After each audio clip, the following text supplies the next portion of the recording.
លោកលោកស្រីនេះកញ្ញាជំទីមេត្រីឥឡូវនេះឈានដល់គូ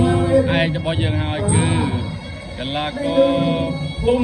សំណាងបាទត្រូវប្រកួតជាមួយកីឡាករតោកំណាចអេរ៉ង់បងប្អូនឥឡូវពួកគេកំពុងតែថ្វាយបង្គំគ្រូមិនទាន់ចប់ទេបងប្អូន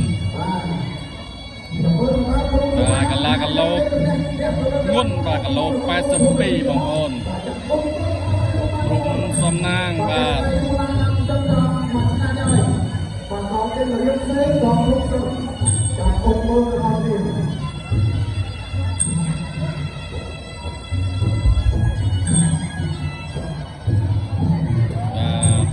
ារថ្វាយបង្គំគ្រូរបស់កីឡាករពុំសំណាងគឺកេណូរ៉េរ៉ាបងប្អូនបាទ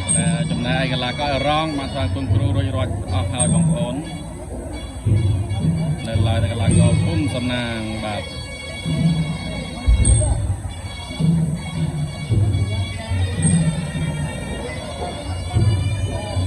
ចាំទស្សនាទាំងអស់គ្នាថាតើគូនេះចប់ទឹកទី1ឬក៏យ៉ាងណាដែរបងប្អូនកីឡារ៉ូប៊ីស្តាប់មកទីខាងពុទ្ធកីឡាเป็นខាងលោកខាងកីឡាពុទ្ធគឺជាខាងមួយកីឡាទី1មួយទៅហើយเป็นទី2ទី3តើបើទី2ស្អប់ទី2មួយមកមកเป็นទីស្ទើរទីស្ទើរទីមកទីហ្វ្រីរ៉ាប់ទៅទៅចូលអូអធិស្ឋានបងប្អូនបាទមិនមែនមកពីអេរ៉ង់ទេគឺមកពីម៉ូរ៉េកូបងប្អូនទូហើយឆ្នាំបងប្អូនសូមលើកឡើងយ៉ាងដៃលើទឹកចិត្តមួយមក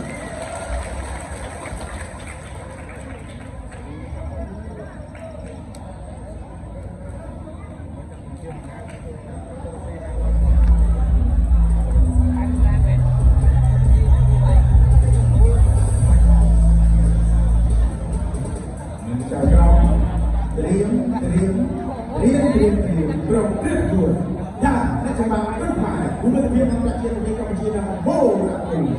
ទឹកទី1បាទគាត់តាមជាបូរ៉ាទៅបូរ៉ាវ៉ាបងមកវិញអាបាចំណាំមហាមេតអាបាបងប្អូន